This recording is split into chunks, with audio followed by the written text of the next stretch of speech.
Welcome to CLC judicial. यह 32 बिहार जे mock interview का part 74 है और कॉन्स्टिट्यूशन का पार्ट 11 है। इस बार हम लोग 32 बिहार जे के लिए फ्री मॉक इंटरव्यू करा रहे हैं। अगर आप हमारे साथ जुड़ कर अपने सपने को साकार करना चाहते हैं तो हमें ये जो स्क्रीन पे नंबर लिखा हुआ 9262810582 पर अपना नाम BGS इंटरव्यू लिखकर व्हाट्सएप कर दीजिए। कुछ जरूरी औपचारिकताओं के बाद आपको इंटरव्यू वाले बैच में ऐड कर दिया जाएगा। यह वीडियो सब्जेक्ट वाइज बनाए गए हैं। आप इस बात को समझिए कि हाई कोर्ट के माननीय जज साहब आपका इंटरव्यू लेंगे। आप जो आंसर देते हैं, जो किताबों से में पढ़ते हैं या नोट्स वाले, तो एक अप्रोच में अंतर होता है। अब स्टूडेंट एडिशन की किताबों या आपके नोट्स कितने इम्प्रेसिव होंगे और आप कितने इम्प्रेसिव तरीके से उसको बोल पाएंगे, यह एक अलग मसला है। हमने भी इंटरव्यू के जो क्वेश्चंस हैं उनके जो जवाब क्या हो सकता है हमने भी सजेस्ट किए हैं। तो ये वीडियो इसलिए बनाए गए हैं कि कम से कम समय में आप अपना बेहतरीन रिवीजन कर सकें। अगर आपको यह वीडियो अच्छा लगे तो इसे आप फॉलो भी कर सकते हैं और चैनल को, वीडियो को लाइक, चैनल को सब्सक्राइब, और इसे अगर अच्छा लगे तो ज़्यादा से ज़्यादा शेयर कीजिएगा। तो आइए देखते हैं इंटरव्यू का यह पार्ट। और चूँकि अभी बहुत ही ज़्यादा न्यूज में जस्टिस चंद्रचूड़ हैं, उनका रिटायरमेंट भी, और जस्ट 2 दिनों के बाद आपका इंटरव्यू शुरू। 10th को रिटायर कर रहे हैं और 12 से इंटरव्यू शुरू है। Yes sir. तो चांसेज हैं कि जस्टिस चंद्रचूड़ पे भी कुछ बातचीत हो। अगर माननीय जज साहब ना करें तो मेंबर्स पूछ सकते हैं। तो अब हालांकि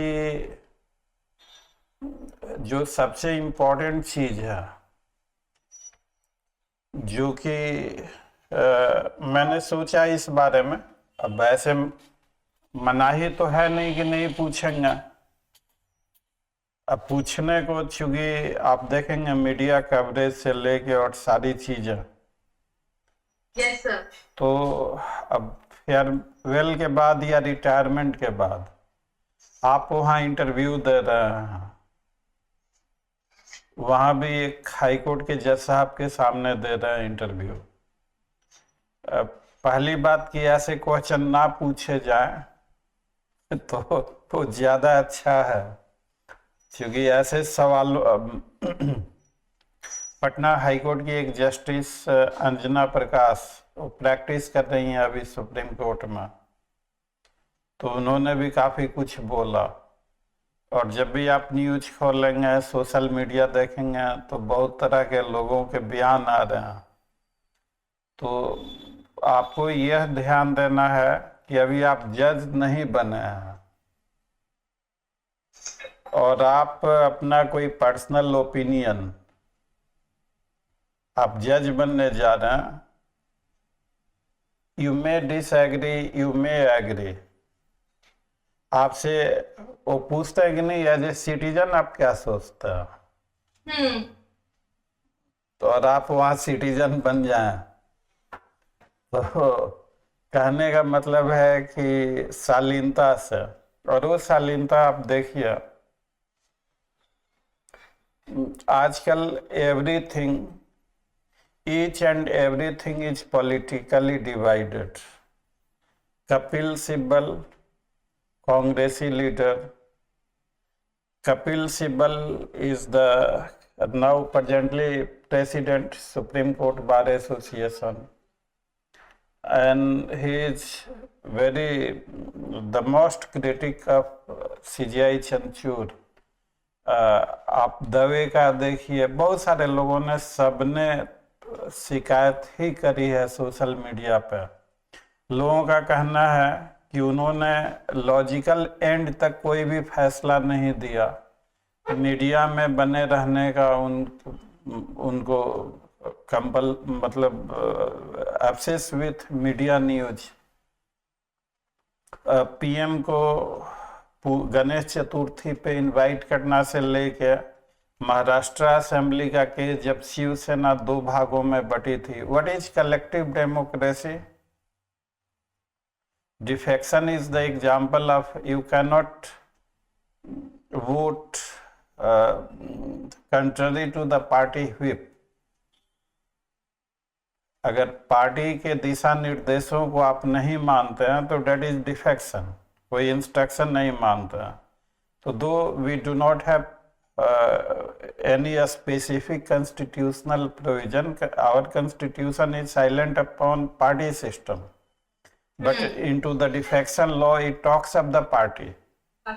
So when the form of government is based upon political party, that democracy is also known as collective democracy.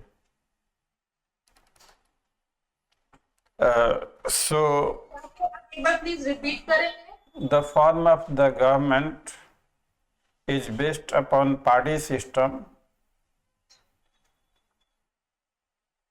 having defection law. Defection and disqualification both are different thing। हम लोगों ने कर लिया, उसे रिपीट नहीं करेंगे, उन वीडियोज को देखिएगा। So and system of the government dependent upon party system with defection law, then it is known as collective democracy। बहुत सारे टर्म कोऑपरेटिव फेडरलिज्म। हाँ sir. What is that cooperative federalism? Sir, it is works cooperative federalism works on the principle of cooperation between the center and the states. Yes, and that is the true object of our constitution amongst the center-state relationship. So, talking with you see Maharashtra Assembly case disqualification when Shiv Sena was divided into two factions, one led by Uddhav Thackeray and one Shinde, and the matter of disqualification is to be decided by the speaker.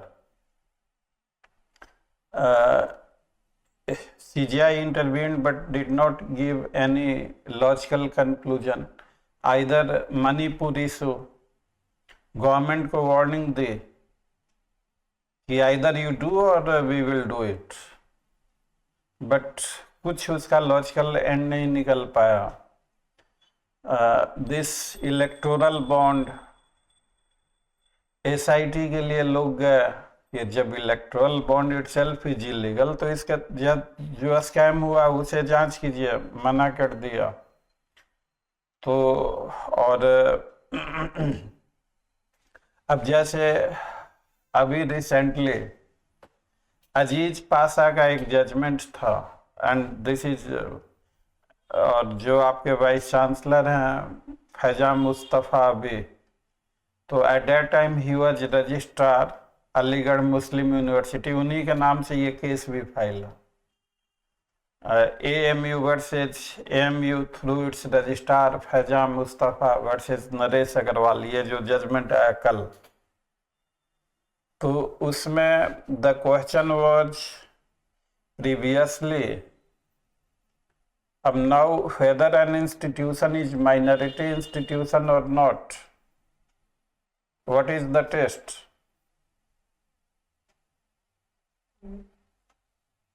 Who has establishment and purpose has to be seen। मैं इन सारे चीजों पे एक एक करके आऊंगा, लेकिन I feel कि एक एडवाइजरी के तौर पर आप जिधर भी देखें लीगल सर्कल में एवरी जजेज, everyone, every intellectual talking of CGI, the legacy. So कोई कहता है कि इतिहास चाहेगा बहुत जल्द उन बातों को भूल जाना, उनके कार्यकाल को। मैं कोई कह रहा है कि वो कहते तो थे कि कंधे बहुत चौड़े हैं, लेकिन उनमें रीढ़ की हड्डी नहीं है, किसी भी फैसले को अंजाम तक नहीं पहुंचा पाया। तो question is this, you may agree, you may disagree, that much freedom you have. लेकिन आप ये सोचिए, आप इंटरव्यू देने जा रहे हैं और वहां पे आप कुछ निगेटिव बोल दें अपने personal opinion as a citizen के तौर पे, तो आई डोंट थिंक ये मैच्योरिटी होगा। उसका रिएक्शन भी बहुत तगड़ा हो सकता है अगर व्यू मैच नहीं किया तो और उसी के लिए देखिए, कपिल सिब्बल को कोई रिलीफ, कहीं भी रिलीफ नहीं मिला। अगर एज ए पर्सन देखा जाए तो भाई, आप कहीं गए, काफी मेहनत किया और आपको रिलीफ नहीं मिला, तो वो आदमी तो कभी तारीफ नहीं करेगा। तो कपिल सिब्बल ने हर प्लेटफॉर्म पे सीजीआई का खूब क्रिटिसाइज किया, लेकिन कल फेयरवेल में उन्होंने सीजीआई की खूब तारीफ की, beautiful legal mind, the dynamic approach, bold, और तारीफ के पुल बाने सबरीमाला से लेके एलजीबीटी तक judgment, progressive judgment based upon constitutional morality, judicial conscience, fearless judgment, खूब तारीफ के पुल कल बांधे उन्होंने, डिस्पाइट कि दिल से कभी पसंद ना करते हो। तो एक कस्टमरी अप्रोच था, फेयरवेल के समय बुराई नहीं की जाती है, तारीफ की जाती है। That was the decency। तो आप इंटरव्यू भी दे रहे हैं तो सीजीआई की बुराई करने का कभी सोचिएगा भी मत, तारीफ ही करना है कि beautiful legal mind, dynamic.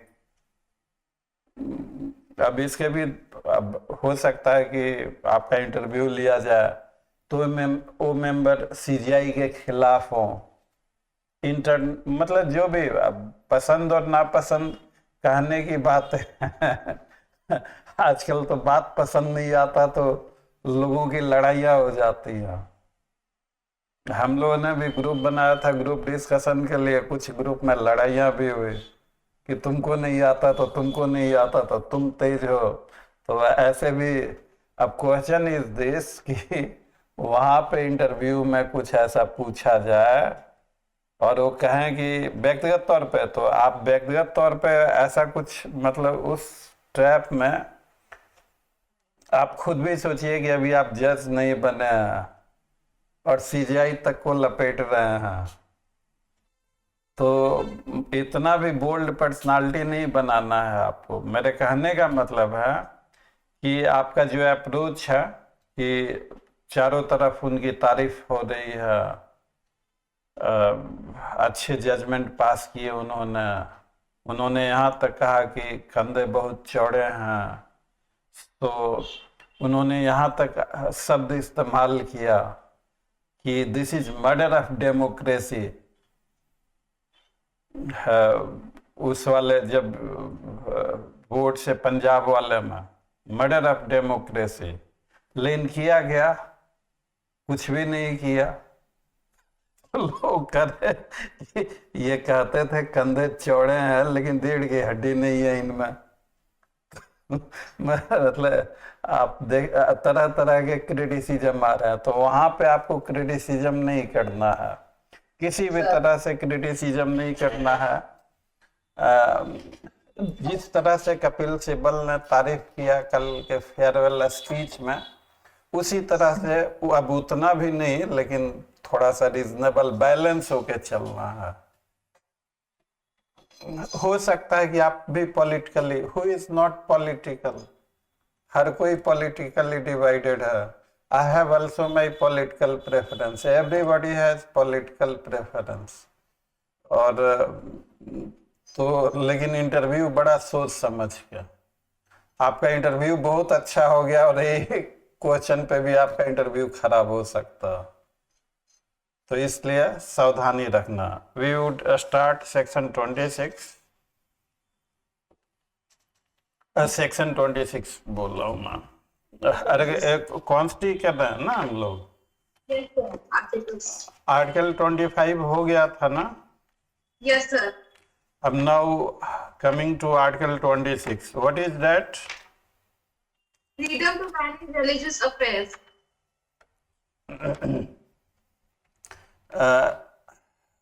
And this freedom is subject to public order, morality and health. Article 25 है sir. And this is religious denomination. What is the meaning of religious denomination? Religious denomination of institutions which are of religious character. हाँ, लिखिए इसको. Collection of individuals having common faith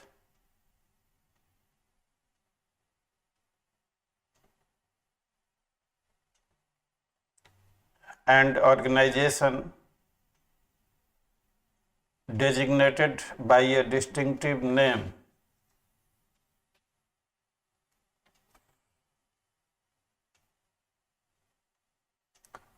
ये जो कल के judgement पे और इस पे भी अब now Aligarh Muslim university case, एक 1967 का केस था अजीज पाशा, जिसमें कहा गया था कि Aligarh Muslim University is not a minority institution because it has been created by an act of the parliament. तो सीजीआई का जजमेंट आया कि merely because an institution is created by an act of parliament, it does not take away its minority character. तो लोगों ने कल इतना ही पढ़ा था जजमेंट, धड़ वीडियो आने लगे सोशल मीडिया पर कि राहत मिल गई, राहत मिल गई, लेकिन आगे लिखा हुआ था ये तो this is one side. Even if an institution is created by an act of parliament, it does not take away its minority character. Whether AMU is a minority institution or not, it has to be examined afresh, taking into consideration who established it. तो regular bench create कर दिया 3 जजेज की, जो कि decide करेंगे कि that judgment Aziz Pasha is overruled. वो 5 जजेज bench की जजमेंट थी. कॉन्स्टिट्यूशन बेंच में मिनिमम कितने जजेज होते हैं? 5 जजेस होते हैं सर. हाँ, और नंबर क्या होता है, ऑड या इवन? बेंच का ऑड होगा. 5, 7, 9, 11, 13. तो 5 and above is constitutional bench. और अभी तक 13 ही हुए हैं केशवानंद भारती केस में. और 3 से लेके 5 तक जो बेंच होती है जिसमें 3 जज या 5 जज होते हैं, उनको फुल बेंच भी कहा जाता है. तो 3 and 5 फुल बेंच और 5 एंड अबव कॉन्स्टिट्यूशनल बेंच. तो ये याद रखना है हम लोगों को. तो जो कल जो जजमेंट आया AMU वर्सेस नरेश अग्रवाल, तो अभी आज का जजमेंट सिर्फ इतना ही है. आज अब now today whether Aligarh Muslim University is a minority institution और not. Previously the law was it is not a minority institution. That has been overruled. So what is the status of Aligarh Muslim University as on today?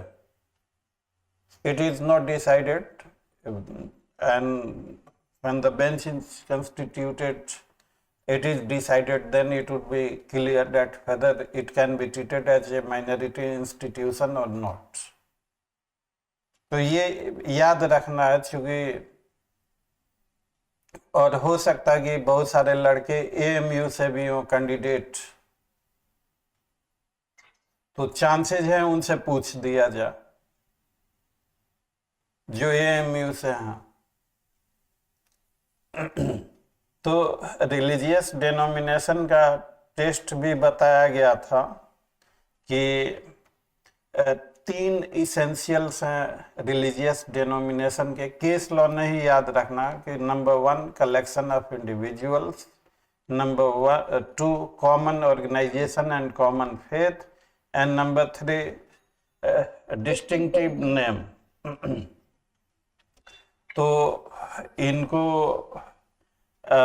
अब now what is difference between article 25 and 26?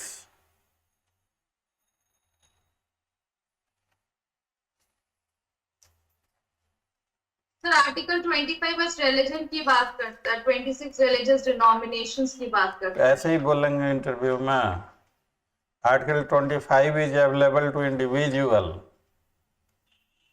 And article 25 is available to individual and article 26 is available to religious denominations. This is the main difference.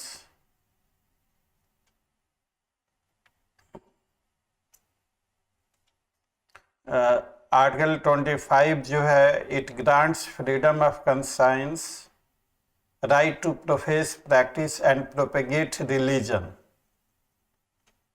और इसका जो complementary part है for religious denomination that is article 26, और यह कहता है कि every religious denomination और any section of the religious denomination, every religious denomination to exercise the right. अब 4 दिया गया है इनको ABCD 26 में, पढ़ दीजिए ABCD चारों। To establish and maintain institutions for religious and charitable purposes, to manage its own affairs in the matters of religion, to own and acquire movable and immovable property, and to administer such property in accordance with law. अब now what is religious practice and what is not the religious practice? What is the essence of religion? हम लोग जैसे divorce is not the essence of, जब triple तलाक को ban किया गया तो कहा गया कि divorce is not the essence of Muslim Islamic faith.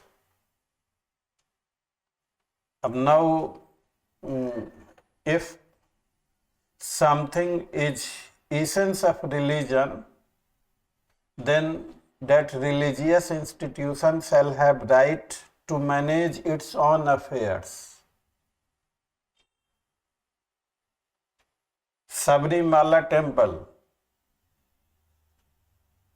जो Sabarimala judgment, entry of the woman is not concerned with the essence of the religion.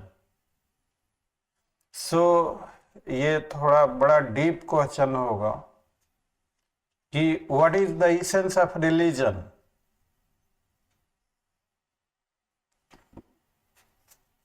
So essence is something which is an integral part of the religion. हाँ, It is the duty of the court to decide whether or not a particular practice is an essential part of the religion or not. हाँ। अब now slaughter of cow is not the essence of Islamic faith. अब so far as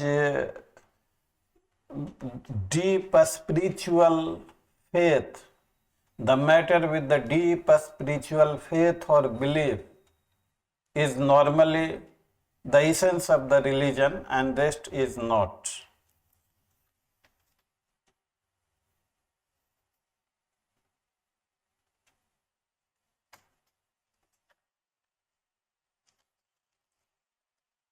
तो religious denomination को ये right है कि वो अपने रिलीजियस मैटर को खुद मैनेज करेंगे, और उसका जुडिशियल रिव्यू हो सकता कि नहीं हो सकता? हो सकता है सर। अगर ये तो रिलीजियस डेनोमिनेशन का राइट है, जुडिशियल रिव्यू तभी होगा when it violates its principle. अब freedom to manage the affairs of religion does not give a license to commit illegal things or things against public policy or things against the interest of the society. You have a right to manage your own religious affair, but as long you are within your right, so long there is no interference. But if you cross the line, resulting into either violation of public order or resulting into any illegality, the government can interfere, the authority can interfere. अब ठीक है, आपका religious fund है, आपने दान पात्र लगा दिया, बहुत सारे आपके बहुत ह्यूज वेल्थ आ गया, अब आप स्कैम कर रहे हैं, तो इट्स नॉट दैट। अगर कुछ वहां पे गलत हो रहा है तो law will take its own course. Even if you have a right to manage your religious affair, it does not mean that you have been granted immunity. You have been given power to look directly by yourself.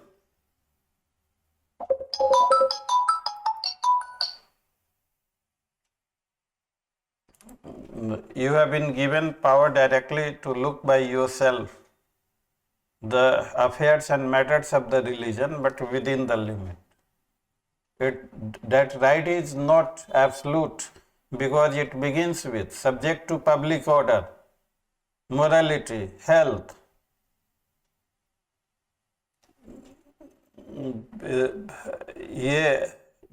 These rights are itself to be seen into the light of public order, morality and health. और जो right and granted under 25 वो भी है in subject to the other provisions of the constitution, है ना? Yes, sir. And what about Article 27? Article 27 is freedom from payment of taxes for the promotion of a particular religion. हाँ, तो क्या freedom है tax देने का, या tax के लिए किसी को कंपेल नहीं किया जाएगा? सर वैसे taxes which are used for the promotion of a particular religion उस पे कंपेल नहीं किया जाएगा। हाँ, लिख लो, no force taxation for purposes of religion.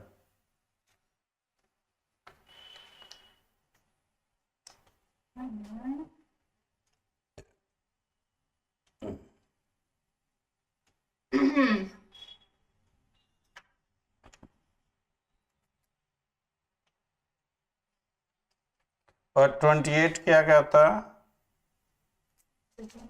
So freedom from attending a religious instruction or a worship at a educational institutions. अब what is religious instruction? Sir जैसे कि कोई अगर पर्टिकुलर रिलीजन के बारे में बताया जाता है, जैसे अगर मान लीजिए कोई यूनिवर्सिटी है जिसमें टीचिंग्स ऑफ गुरु नानक का के बारे में बताया जाए, अगर रिलीजियस टीचिंग के बारे में बताया जाए तो that is prohibited or that is not prohibited?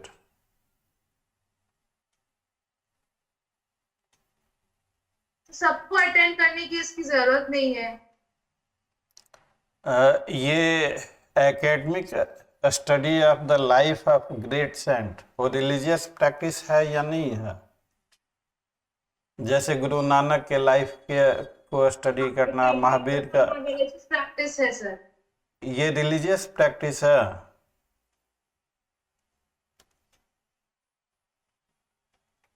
DAV college versus state of Punjab का क्या केस था? नहीं होगा सर। लिखो, केस का नाम लिखो, यहाँ मिस कर गया। DAV college versus state of Punjab.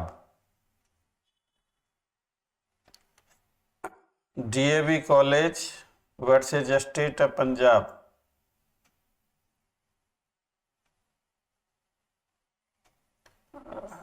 Academic study of the teaching and philosophy of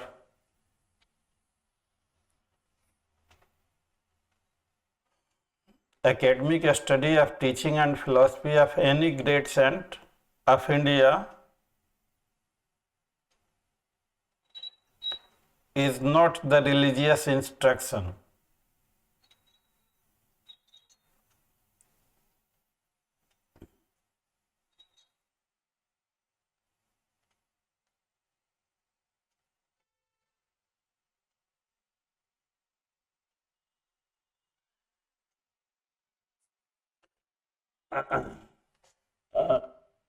एक लाइन और लिख लो, under article 28 religious instruction is prohibited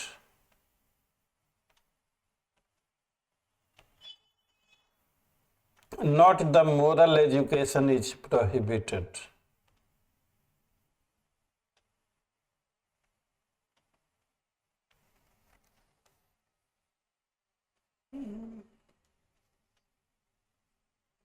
और आर्टिकल 28 स्टेट, जिसमें maintained out of state fund Holi और पार्शियली।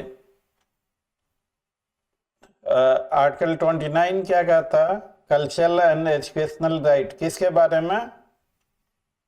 सर आर्टिकल 29 बेसिकली कहता है protection of the interest that any all citizens residing in a part of India shall having a distinct culture, language or script has a right to conserve them. तो article 19 और 30 क्या कहता है? Article 30 का right of the minorities, whether linguistic or religious, to establish and administer educational institutions of their choice. हाँ, तो minority जिनकी population 50% से कम है, that is considered to be minority, and only two type of minority is recognized. One is religious and other is linguistic. तो इनका right है अपने culture को प्रिजर्व करने का, और उसी राइट को और आर्टिकल 29 हमें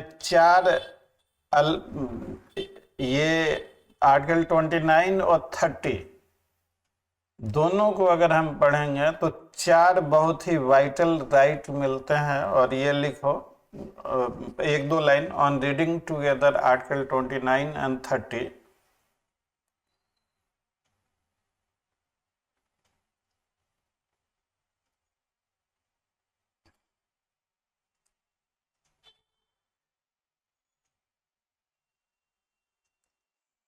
gives 4 distinct rights.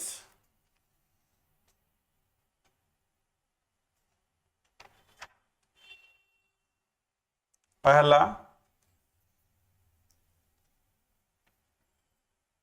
right of any section of citizens, right of any section of citizens to conserve its own language, script, LSC, language, script and culture. ये कौन सा है? 29(1) है या क्या है? 29(1) है, लैंग्वेज, कल्चर, स्क्रिप्ट। हाँ, LSC से याद आएगा। दूसरा लिखो, राइट ऑफ ऑल रिलीजियस और linguistic minorities to establish and administer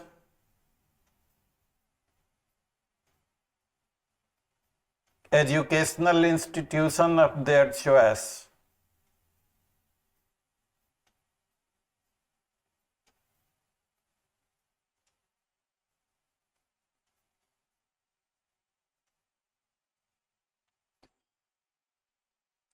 ये कौन सा आर्टिकल है? 30 का क्लॉज 1।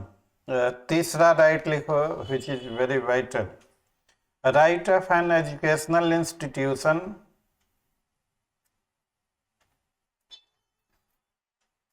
हाँ. not to be discriminated against in the matter of state aid on the ground that it is under management of a minority.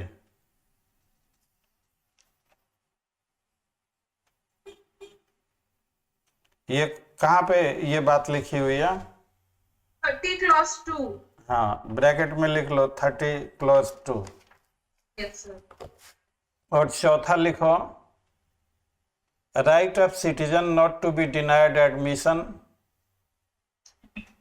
Right of citizen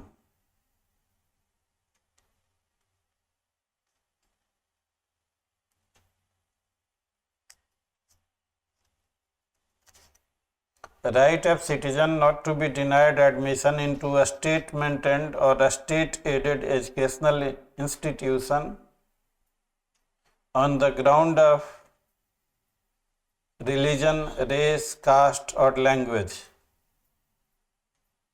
ये कहाँ लिखा हुआ? 29 clause 2. हाँ,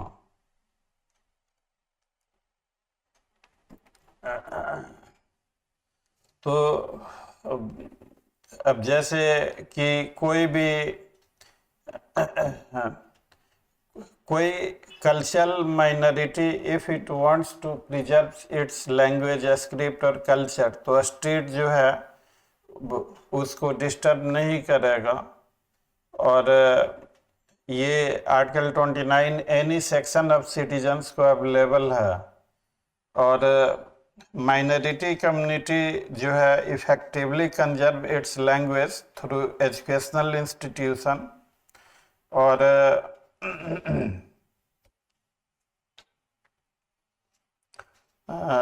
ये जो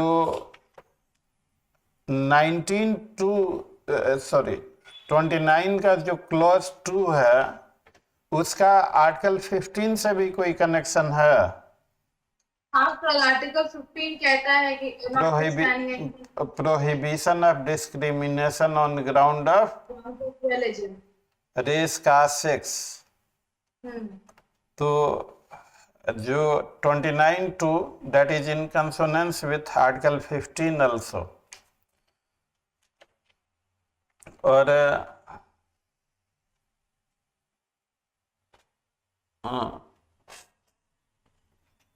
अब 29(2) में किस तरह का राइट मिलता है? 29(2) मतलब sir discrimination based on ground of religion, race, caste, language is absolutely prohibited.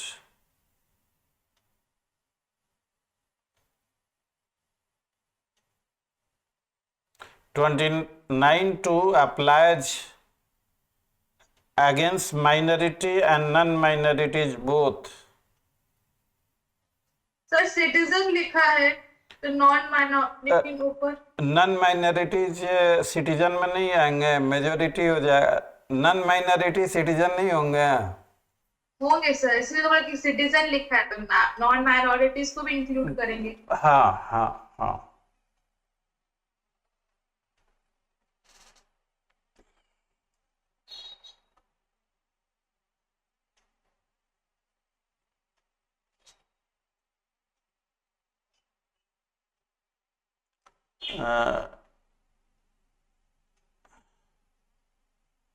अब ये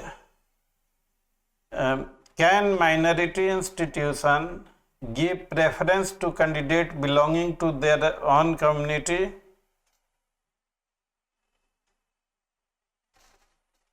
preference? No sir.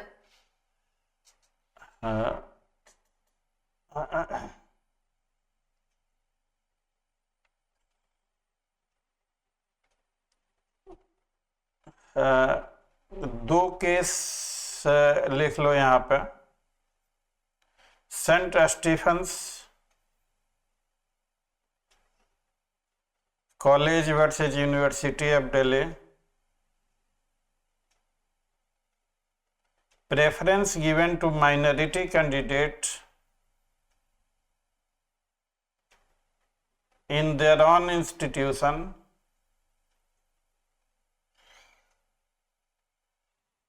is violative of Article 29(2).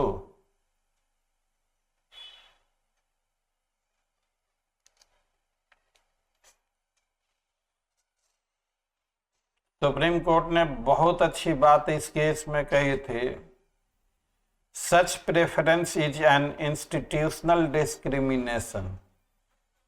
Word कैसा है? Institutional discrimination. लिखो इसको, सच preference is an institutional discrimination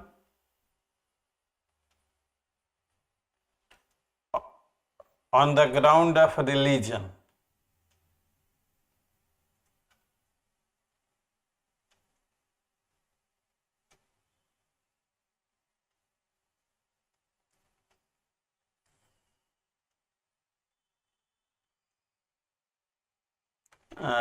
अब फिर इसमें आगे क्या हुआ कि the court further held that minority educational institution are free to adopt their own selection procedure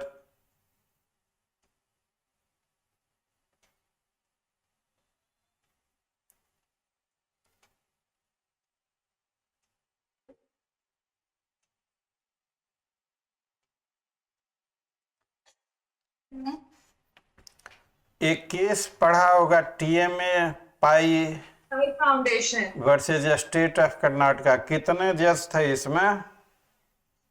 वो नहीं देख रहा है सर। 11 जजेस।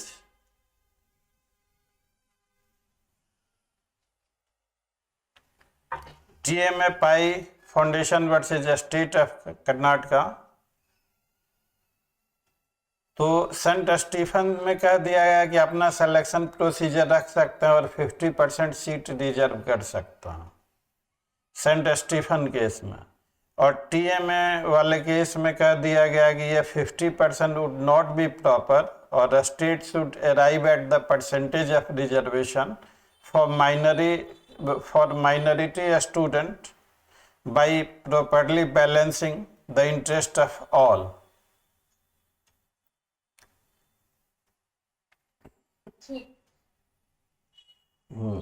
अब थोड़ा सा डिफिकल्ट क्वेश्चन। Yes sir.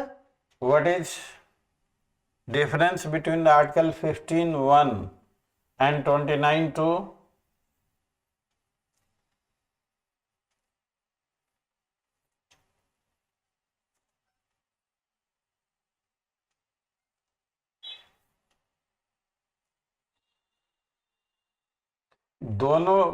दोनों थोड़ा रिवाइज कर लो and I just within a minute I am coming back.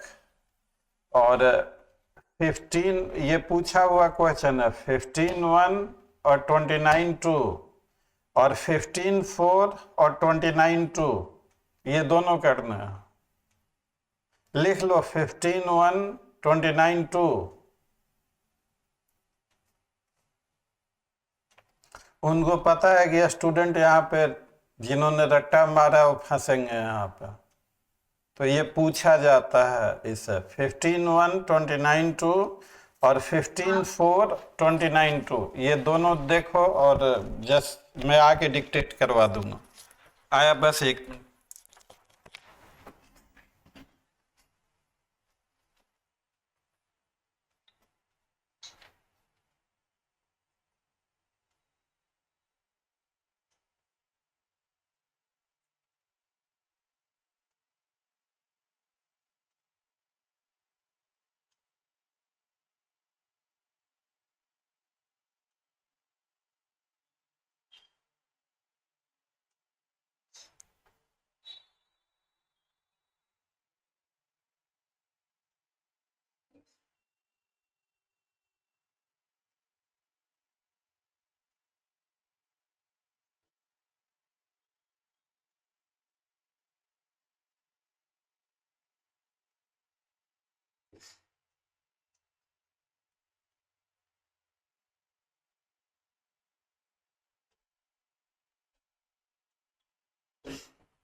लिखो इसका 15(1) और 29(2) का आंसर डिक्टेट करवा देते, थोड़ा इसका प्रैक्टिस कर लेना। 15(1) डिस्क्रिमिनेशन इन जनरल है। हाँ, तो लिखो article 15(1) is protection against discrimination generally, while Article 29(2) offers protection against a particular species of wrong,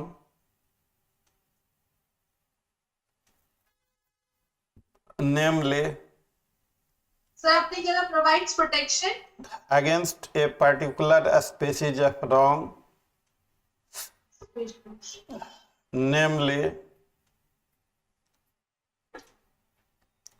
the denial of admission into educational institution maintained or aided by the state.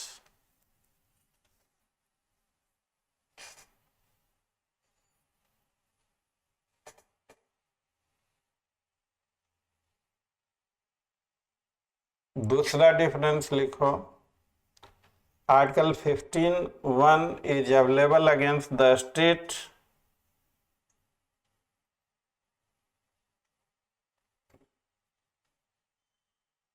while Article 29(2) extends against the state or anybody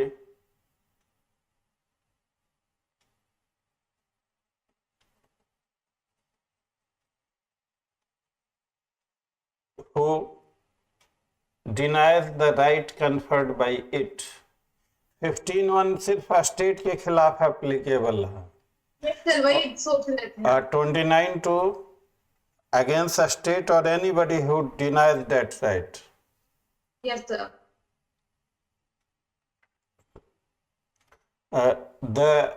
और एक academic difference, grounds of discrimination are different.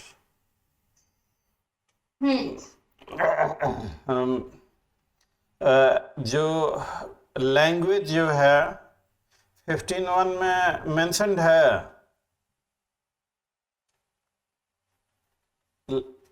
मतलब no discrimination on the basis of language. नहीं sir. और 29(2) में जो place of birth और sex mentioned है, नहीं। तो लिखो कि discrimination on the ground of language not provided under 15(1). Discrimination नहीं, मतलब prohibition against discrimination, prohibition against discrimination, comma, language is not mentioned under Article 15(1), while under Article 29(2)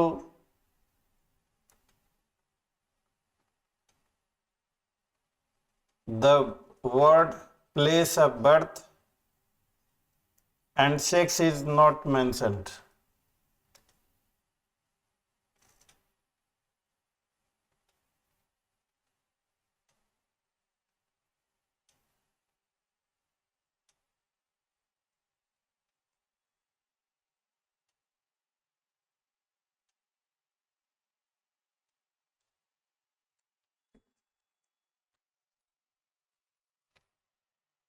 एक difficult question,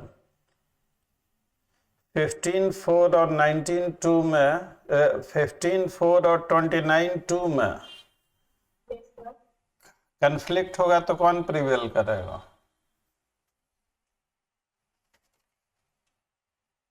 54। हाँ, ये उतना डिफिकल्ट नहीं है। तो क्योंकि एक बार 15(4) को पढ़ दो। Nothing in this article or in clause 2 of Article 29 shall prevent the state from making any special provision for the advancement of any socially and educationally backward classes of citizens or for the scheduled caste and scheduled tribes. तो 15(4) is strong और 29(2) is strong. 4, sir. हाँ, तो ये लिखो, इसी को legal language में या इंटरव्यू में बोलना है, अच्छे लैंग्वेज में, तो कैसे बोलेंगे? लिखो आर्टिकल 15(4) ऐसे, under article 15(4), the state is entitled to reserve a minimum number of seats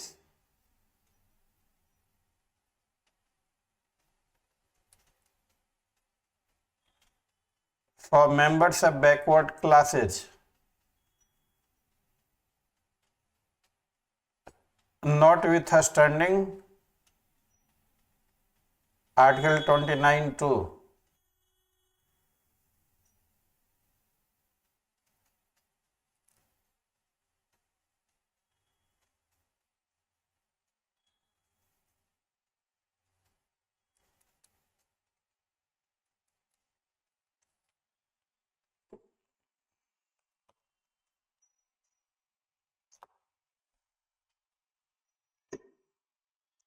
article 30 ये तो हो गया। आर्टिकल 30 का पर्पस क्या है?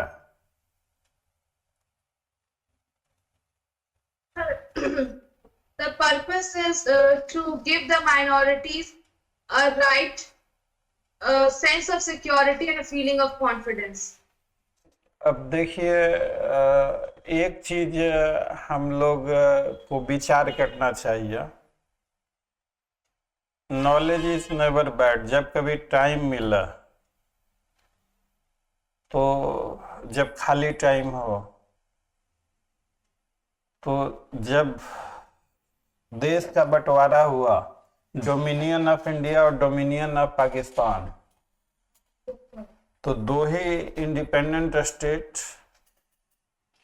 अब भारत का विभाजन हो गया 2 स्टेट में, तो कुछ ऐसे भी स्टेट थे और कुछ ऐसे भी माइनॉरिटीज थे कि जो चाह रहे थे कि उनको भी एक इंडिपेंडेंट कंट्री का दर्जा मिला। जैसे JNK से भी बात चली बहुत। अब तो इसलिए कितने ज़्यादा से ज़्यादा लोगों को हम मिला सकें विथ डोमिनियन ऑफ इंडिया, तो इट वाज ए क्वेश्चन। और उस समय बार्गेनिंग वगैरह हुई और उनको स्पेशल स्टेटस दिया गया, माइनॉरिटी वगैरह। अब माइनॉरिटी को स्पेशल स्टेटस दिया गया, इट डजंट मीन कि मेजॉरिटी को का ये स्टेटस नहीं है। मेजॉरिटी भी ऐसा कर सकते हैं अंडर आर्टिकल रिलीजियस माइनॉरिटी का तो राइट रिकॉग्नाइज कर लिया गया अंडर आर्टिकल 30 क्लॉज 1, और यही 30 क्लॉज 1 वाला काम अगर मेजॉरिटी करना चाहे तो कौन से प्रोविजन के अंतर्गत कर सकता है? 26 में कर सकते हैं। हाँ सर, डिनोमिनेशन से, हाँ सर कर सकते हैं। तो माइनॉरिटीज का विश्वास जीतने के लिए आर्टिकल 30 को लेना पड़ा एज ए परसुएट। मतलब कहने का मतलब है कि अब इस तरह की चीजें जब आप बहुत सारी चीजें इन टर्म्स ऑफ पढ़ोगे तो you shall reach upon such conclusion. और उस समय सरदार वल्लभ भाई पटेल का योगदान, जो डोमिनियन ऑफ इंडिया जब अंग्रेज छोड़ के गया तो इंडिया बहुत छोटे छोटे टुकड़ों में बटा हुआ था। और अब और इसमें स्टडी करोगे तो क्योंकि कई लोगों को साथ लेके चलना था, तो we had no option except to have secular state, ताकि हम सब लोगों को, और इसलिए कहा जाता है यूनिटी इन डाइवर्सिटी। तो ऐसी चीजें आई बहुत सारे। मतलब अब तो कंपटीशन में या इंटरव्यू में ये पर्सनल फीलिंग को हवा नहीं देना है। नहीं सर। ये सारी चीजें हमारे समझने के लिए, मतलब ये सारी चीजें बातें डिबेट या सेमिनार के लिए अच्छी हैं, but not for the interview. तो नॉलेज है आपके पास, लेकिन उस नॉलेज में से कितना देना है इंटरव्यू के लिए, that is a very crucial question. तो लिखो द ऑब्जेक्ट, कभी पूछ भी दिया जा सके। क्वेश्चन तो ऐसे भी पूछे गए कि क्यों, why only the right of minorities protected, why not right of majorities protected. तो इसका क्या जवाब होगा? Why there is a special provision for the right of minority in Article 30? Why not there is such a provision for the majority?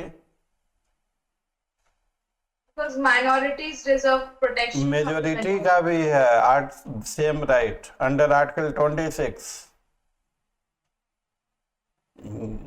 Majority institution can also, they can make religious denomination and they have same right under article 26।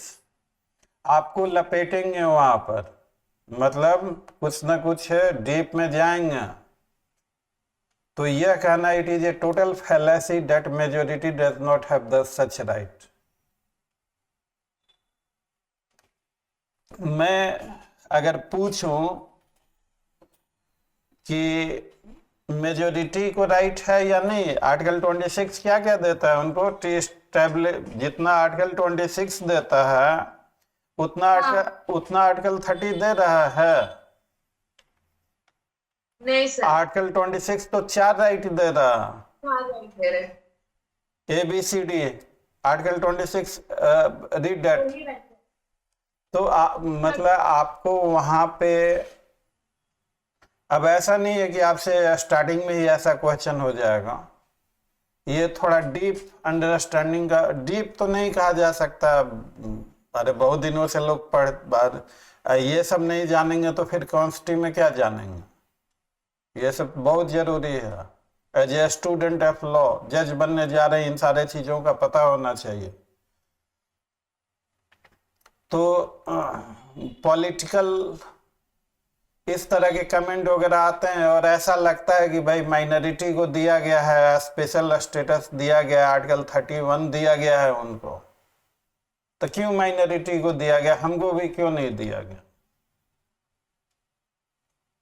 तो आपको भी तो है ही, आपको तो minority से ज्यादा 4 right हैं 26 में, and that is available to every religious denomination. उसमें आप भी आते हैं। माइनॉरिटी को एक सोशल सिक्योरिटी चाहिए था in the form of association की कोई खतरा ना हो, so that they could join dominion of India. And लिखो the purpose of article 30 clause 1 is intended to inspire confidence amongst the minorities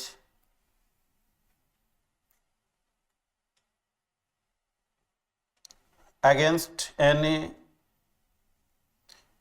executive or legislative encroachment on their right to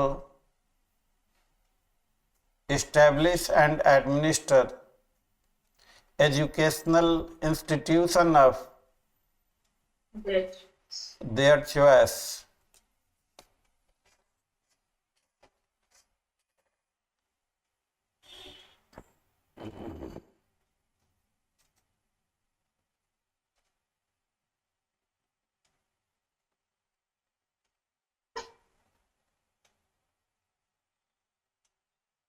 Yes, sir. अब एक थोड़ा advance question, और जो article 31 है वो right है और प्रोटेक्शन है।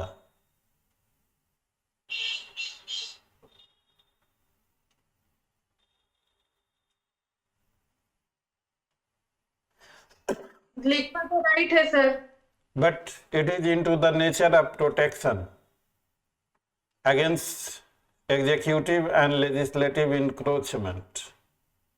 लिख लो अगला line, though styled as right but it is more in the nature of protection for minorities.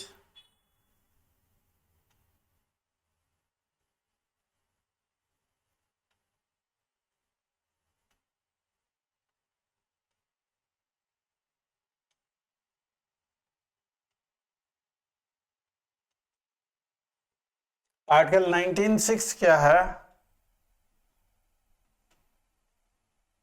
The reasonable restrictions on the right of a person to practice any profession or carry on a trade. अब question है कि 19(6) के अंतर्गत, clause 19(6) के अंतर्गत क्या article 30 को regulate किया जा सकता है या नहीं किया जा सकता?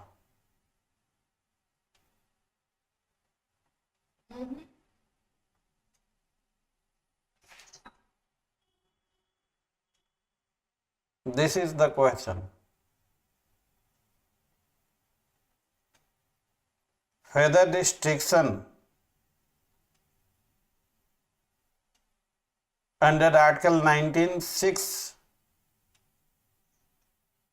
can be imposed under Article 30 Clause 1 or not? No, sir. दोनों पढ़ लो। ये कैसा है question?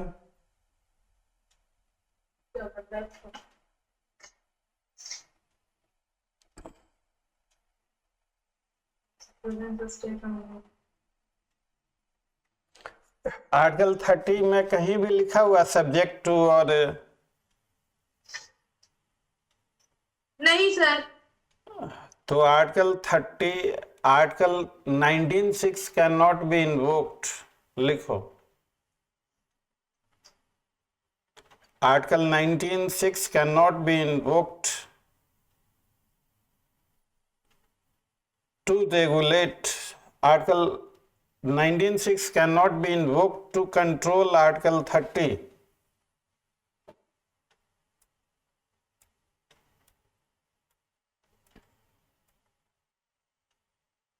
Because Article 30 was a type of guarantee to the minorities that their educational institution is protected from such legislation.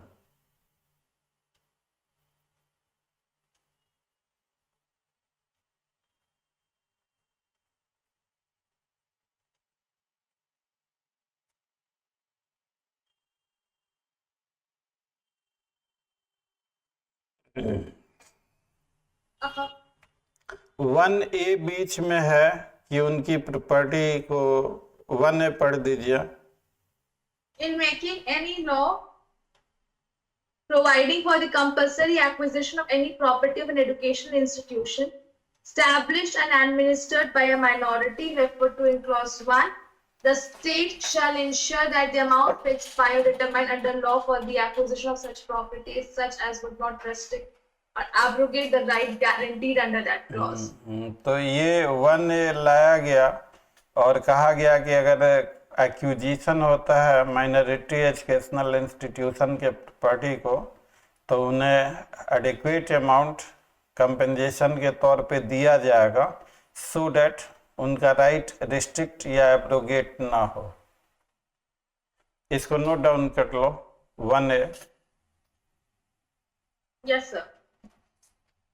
और 30 का क्लॉज 2 क्या कहता है कि no discrimination in grant of aid Funds. हाँ, Funds to any education institution on the ground that it is under the management of a minority. So,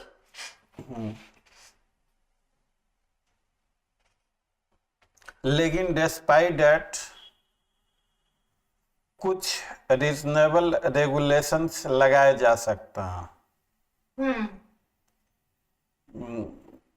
to maintain standard of such institution, Yes, sir. ये To- question है. To ले Licensing College हाँ, Ahmedabad हाँ, versus State हाँ, of Gujarat. to lay down qualification and condition of service।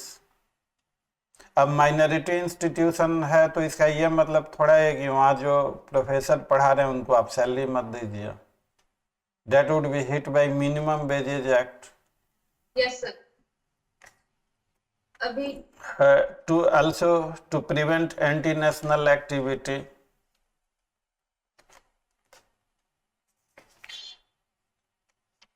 तो इस तरह से कल्चरल एंड एजुकेशनल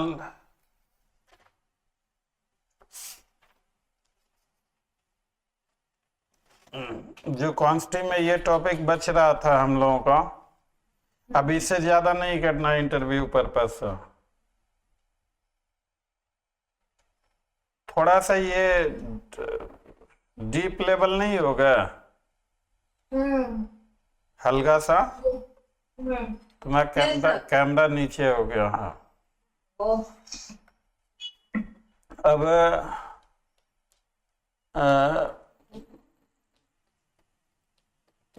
कुछ और 74 वीडियोज होगा।